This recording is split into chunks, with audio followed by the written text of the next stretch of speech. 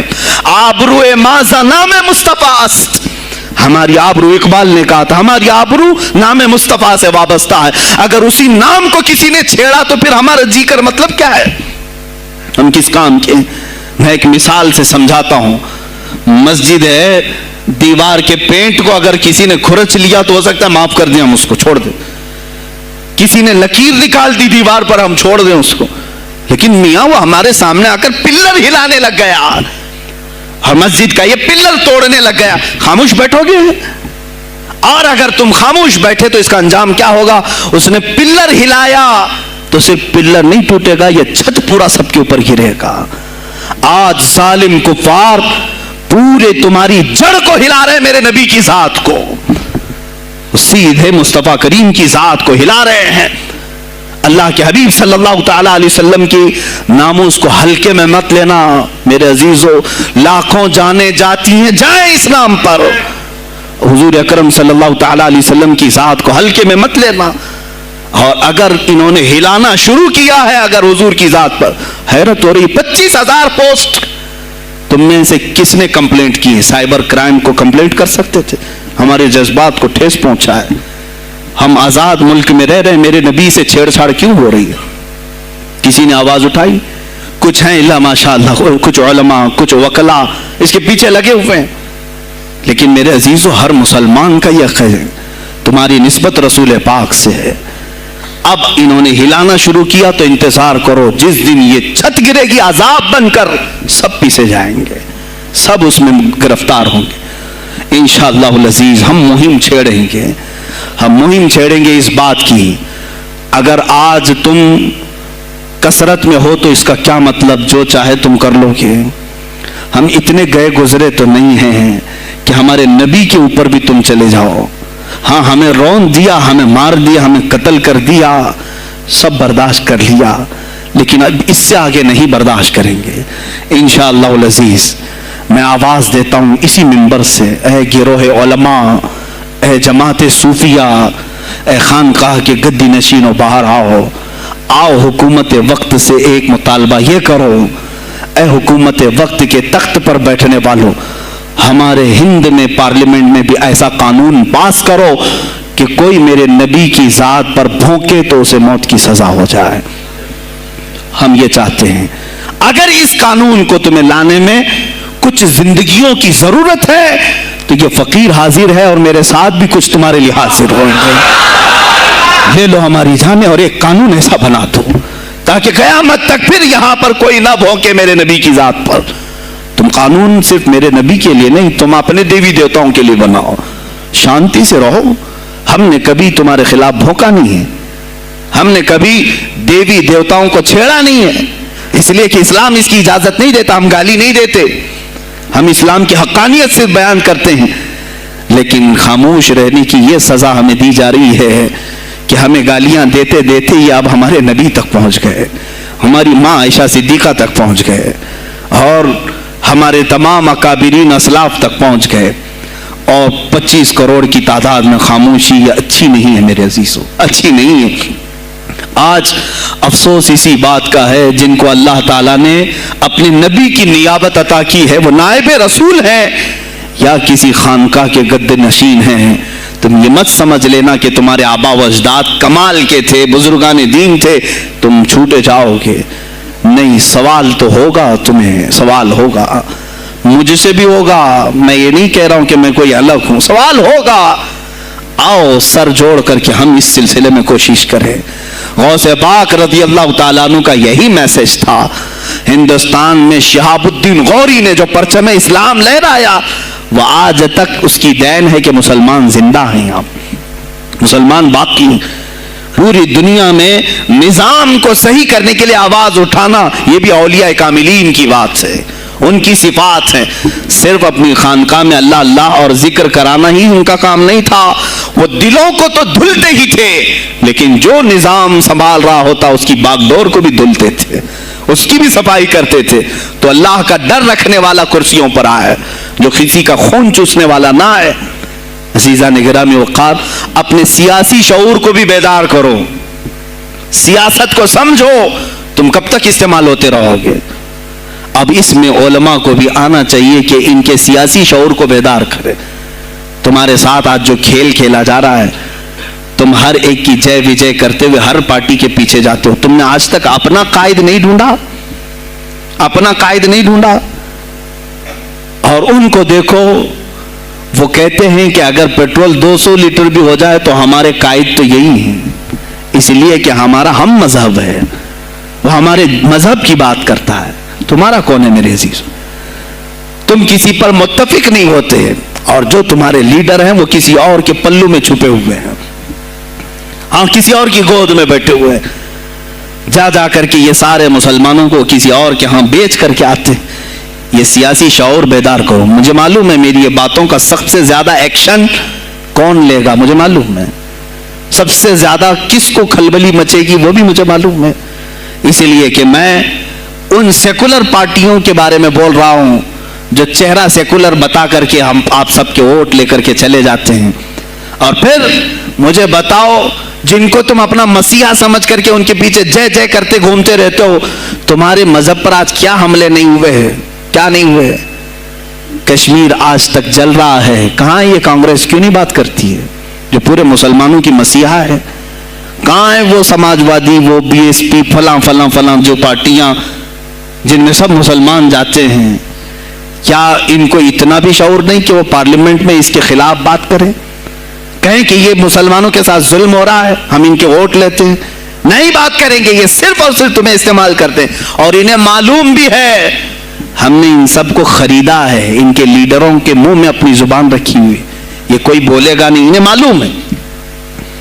تمہیں یہ اندازہ نہیں میرے عزیزو، آج میں بولوں تو لوگوں کو تکلیف ہوگی۔ کشمیر کے ایسے حالات ہیں، رو رہے ہیں وہاں پر۔ ایک مولانا ہے، مسجد کے امام ہیں، انہوں نے کہا، باضابطہ حلفیہ کہا نوجوان میرے پاس نماز کے لیے آتا تھا، اس نے یہ کہا کہ حضرت کیا سوسائڈ کرنے کی اجازت ہے؟ کہا کیوں؟ کہا میرے گھر میں کچھ لوگ داخل ہوئے، میں ان کا نام ذکر نہیں کر رہا ہوں، کچھ لوگ داخل ہوئے، مجھے ہاتھ باندھ کر کے کھڑا کیا، میری ماں اور میری بہن کو ننگا کیا، میرے سامنے کپڑے اتارے اور ان کی عزت لوٹی، اور اس کے بعد مجھے ہاتھ کھول کر کے چھوڑ دیا۔ مجھے بتائیں اس کے بعد بھی جینے کا کوئی مقصد رہتا ہے؟ مجھے بتائیں اس کے بعد بھی جینے کا کوئی حاصل ہے؟ یہ سب تمہارے ساتھ بھی ہوگا۔ جہاں میجورٹی ان کی مسلمانوں کی تھی وہاں یہ ننگا ناچ کر کے دکھایا ہے، تو یہاں تو تم بہت قلت میں ہو، تمہارے ساتھ بہت کچھ ہو سکتے ہیں، اب بھی اگر خاموش رہے۔ اسی لیے میں بار بار کہتا ہوں، اٹھو وہ گھر نہ حشر نہ ہوگا پھر کبھی، دوڑو کہ زمانہ چال اپنی چل گیا۔ تم اپنی سیاست کو منتخب کرو، تم اپنی قیادت کو منتخب کرو، اور اگر ابھی بھی سیاسی لاشعوری کی زندگی گزارتے رہو گے، لقمے بنتے چلے جاؤ گے، یہ کھاتے چلے جائیں گے۔ بات میں سلطان الاولیاء غوث پاک کی کر رہا تھا، لیکن مجھے یہ حالات پر گفتگو ضرور کرنی ہے، اس لیے کہ مجھے معلوم نہیں ہے کہ میری زبان پر کب تالے لگائے جائیں گے یا میری گردن پر کب چھری پھیری جائے گی، مجھے اس کا اندازہ نہیں۔ لیکن اے مسلمانوں، تم میری ذات سے الجھتے ہو تو الجھ جاؤ، مجھے اگر بلیم کرتے ہو، تانے مارتے ہو تو مار لو۔ چند دنوں کی بات ہے، جب تک میری سانسیں چل رہی ہیں تب تک مجھے گالیاں دو گے، لیکن جس دن میں بھی دنیا سے جاؤں گا اس دن تم ہماری باتیں یاد رکھو گے، اس دن یاد کرو گے۔ مجھے اپنے بچوں کو یہی بتانا ہے کہ اب وہ دور آیا ہے جہاں ممبروں سے بھی بولنے میں اب گھبراہٹ ہے، لوگ اپنے خوف کے مارے ایسے ہیں کہ اپنی روزی روٹی کے چکر میں میرے مصطفیٰ کی گالیاں سننا برداشت کر رہے ہیں۔ دیتا ہے دینے دو نا، ہمارا کیا بگڑتا ہے؟ اس پوزیشن میں تم آئے ہو آج. تمہارا امام جب اتنا بزدل ہے تو تمہارے دلوں میں کون سا ایمان باقی رہ جائے گا؟ اس لیے شعور پیدا کرو. اگر اولیاء کی نسبت تمہارے دل میں ذرا برابر بھی باقی ہے تو اٹھو میرے عزیزو. آپ قیامت کے دن جواب دہ ہوں گے میرے نبی صلی اللہ تعالی علیہ وسلم کی عظمت پر. آج جو حملے ہو رہے ہیں یہ ہماری زندگی کا سب سے بڑا ایشو ہے. آج مطالبے کرو, مانگو تو کس چیز کو مانگو؟ بس یہ ہے کہ میری نبی کی عزت سلامت رہے, مجھے دنیا میں اور کچھ نہیں چاہیے. اتنا مطالبہ تو کر سکتے ہو, اتنا مطالبہ کرو, اور پھر دیکھو میرے مصطفیٰ کی طرف سے انعام کیا ملے گا, اللہ کی طرف سے انعام کیا ملے گا. ارے وہ مرد قلندر جو پاکستان میں ابھی شہید ہوا, کس بات کا اعلان کرتا تھا, کس کو پکارتا تھا, کس کو للکارتا تھا؟ صرف یہی تو بات کرتا تھا کہ تاجدار ختم نبوت, اور میدان میں معذوری کے ساتھ بھی آ کر کہتا تھا لبیک یا رسول اللہ, اے اللہ کے رسول میں حاضر ہوں, میں حاضر ہوں, اپنی جان لے کر آیا ہوں. اور تم یاد رکھنا تمہاری ٹانگیں تو سلامت ہے, کل بروز قیامت ہو سکتا ہے تمہارا سامنا اس خادم حسین سے ہو, تمہاری ٹانگیں دیکھ کر کے پوچھی جائیں گی. معذور ہونے کے بعد جب کوئی میدان میں میرے نبی کی عظمت پر پہرا دینے کے لیے آ سکتا ہے تو تم نے اپنی ٹانگیں کس کام کے لیے رکھی تھی؟ میرے عزیزوں, میں نے جتنی طاقت مجھے اللہ نے دی میں بول رہا ہوں. اب اس کے بعد کا محاذ تمہیں سنبھالنا ہے, آگے کی ہماری فکروں کو تمہیں لے جانا ہے. شاید اس زمانے میں ہم جی رہے ہیں جہاں اتنی آزادی نہیں ہوگی. چھوٹی سی بات کو آج بہت بڑا بنا کر کے اسے ختم کیا جاتا ہے, لیکن مجھے اندازہ ہے اس بات کا, ہندوستان کی آزادی میں بھی میرے اکابرین میں 30,000 علماء نے اپنی جانیں دی ہیں. کشمیر سے لے کر دلی تک ہر درخت پر ایک عالم کی لاش لٹکی ہوئی تھی. ان کی جانیں, ان کی قربانیاں رائیگاں نہیں گئیں. 70 سال سے ہم مزے لے رہے ہیں, ان کی قربانیاں ہیں یہ. علامہ فضل حق خیر آبادی کو انڈمان نکوبار پوری زندگی کے لیے قید کر کے ختم کر دیا گیا, مزار بھی وہیں پر ہے آج. تو آج مجھے اندازہ ہے اگر میں نے اس بات کی شروعات کی ہے, ہو سکتا ہے یہ جو کچھ بھی ہمارے ساتھ کریں, لیکن مجھے میرے رب ذوالجلال کی ذات پر یقین ہے. میں یہی کہوں گا, اے اللہ اگر ہمارے مقدر میں شہادت ہے تو اس سے بہتر کوئی اور موت ہے نہیں. اے رب ذوالجلال اس حالت میں دنیا سے اٹھا جب تو ہم سے راضی ہو. اگر تو نے ہمارے لیے ایک لمحے کے لیے بھی ناراضی ہے, مولا پھر ہمیں مہلت دے دے کہ تجھے راضی کر کے جائے, تجھے راضی کر کے جائے. میرے مصطفیٰ صلی اللہ تعالیٰ علیہ وسلم کو قبر میں ہمیں دیکھنا ہے, اس لیے ہم قبر میں جا رہے ہیں, لیکن اس حال میں دنیا سے جائیں کہ ان کی عظمت پر کچھ بول تو سکیں, ان کی ناموس پہ کچھ کر تو سکیں. عزیزان گرامی, سلطان الاولیاء شہنشاہ بغداد رضی اللہ تعالیٰ عنہ کی ذات پر جو ان کی کرامات ہیں وہ ساری چیزیں پھر کبھی میں ذکر کروں گا. آج اسی پر میں اختتام کرتا ہوں. اسی پر جیو اور اسی پر مرو. انہیں جانا انہیں مانا, نہ رکھا غیر سے کھا. للہ الحمد میں دنیا سے مسلمان گیا. آج لے ان کی پناہ, آج مدد مانگ ان سے, پھر نہ مانیں گے قیامت میں اگر مان گیا. اس لیے کہ رسول پاک صلی اللہ تعالی علیہ وسلم کے سوا کوئی اس قیامت کے میدان میں تمہارا دستگیر نہیں ہے. جب تک وہ تیری سفارش نہ کریں, اللہ بھی تجھ سے کلام کرنے والا نہیں ہے. جب امام اہل سنت نے یہاں تک کہہ دیا خلیل و نجی مسیح و صفی سبھی سے کہیں نہ بنی, یہ بے خبری کی خلق پھری کہاں سے کہاں تمہارے لیے, رسول پاک ہی کے لیے, تم وہاں پر بھی اٹھائے جاؤ گے. میں یہی میسج دے کر کے جاؤں گا جو میرے مرشد گرامی نے آخری وقت دیا تھا. زندگی یہ نہیں کسی کی کسی کے لیے, زندگی ہے نبی کی نبی کے لیے. نہ سمجھ مرتے ہیں زندگی کے لیے, نہ سمجھ مرتے ہیں زندگی کے لیے. جینا مرنا ہے سب کچھ نبی کے لیے. بلحوث سن, سیم و زر کی بندگی اچھی نہیں. بلحوث کہتے ہیں ہوس کا پجاری, خواہشات کا پجاری. میرا مرشد یہ کہہ کر گیا ہے ہمیں, بلحوث سن, سیم و زر کی بندگی اچھی نہیں. ان کے در کی بھیک اچھی, سروری اچھی نہیں. ان کے در کی بھیک اچھی, سروری اچھی نہیں. اور کہتے ہیں جو پیا کو بھائے اختر وہ سہانا راگ ہے، جو پیا کو بھائے اختر وہ سہانا راگ ہے، جس سے ناخوش ہو پیا وہ راگنی اچھی نہیں، جو میرے نبی کو نہ پسند آئے وہ بات ہی اچھی نہیں، جو میرے نبی کو نہ پسند کام ہو وہ کام ہی اچھا نہیں، جس سے ناخوش ہو پیا وہ راگنی اچھی نہیں۔ وآخر دعوانا الحمدللہ رب العالمین۔ السلام علیکم۔ خدمت پہ لاکھوں سلام مصطفیٰ جان رحمت پہ لاکھوں سلام، شمع بز میں ہدایت پہ لاکھوں، غوث اعظم کا دیکھو ذرا مرتبہ، ایک اشارے سے مردوں کو زندہ کیا، آج بھی لوگ کہتے گئے غوث برا، غوث اعظم امام تقی والنقی، جلوہ شان قدرت پہ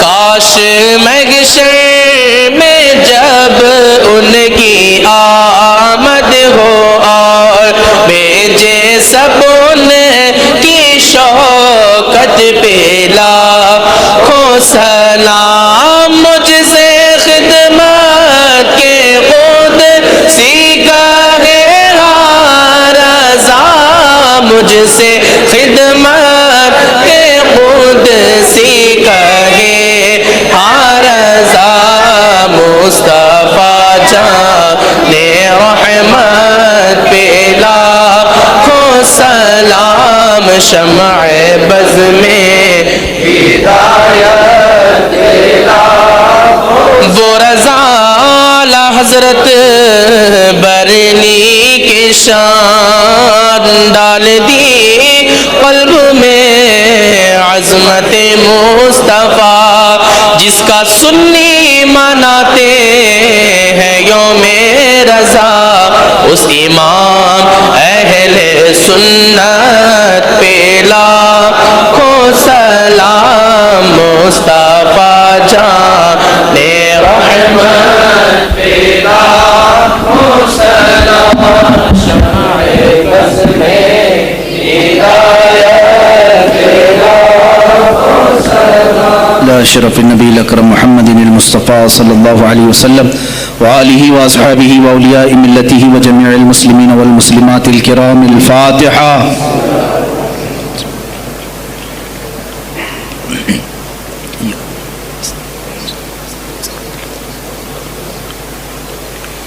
اللهم صل على سيدنا محمد وآله وأصحابه وبارك وسلم.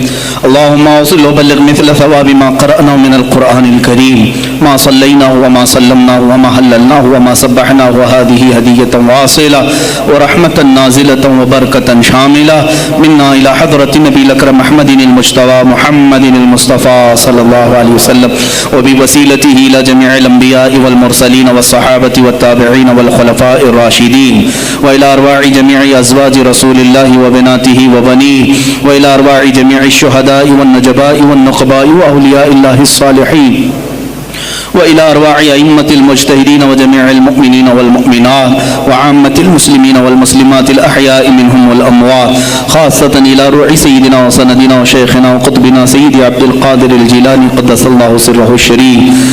اللهم ببركة هؤلاء المذكورين تمم مقاصد ديننا ودنيانا وأخرانا يا رب العالمين. اللهم حصل مرادنا واقض حاجاتنا يا قاضي الحاجات، واشف مرضانا ومرضى المسلمين، وارحم موتانا وموتى المسلمين. الہ العالمین، ہمارے اس جلسہ پاک کو اپنی بارگاہ میں شرف قبولیت عطا فرما. جتنے حاضرین ہیں سب کی حاضری کو اپنے گناہوں کا کفارہ بنا دے، ہماری نجات کا ذریعہ بنا دے. اے اللہ، محبوب سبحانی سلطان الاولیاء غوث العظم عبد القادر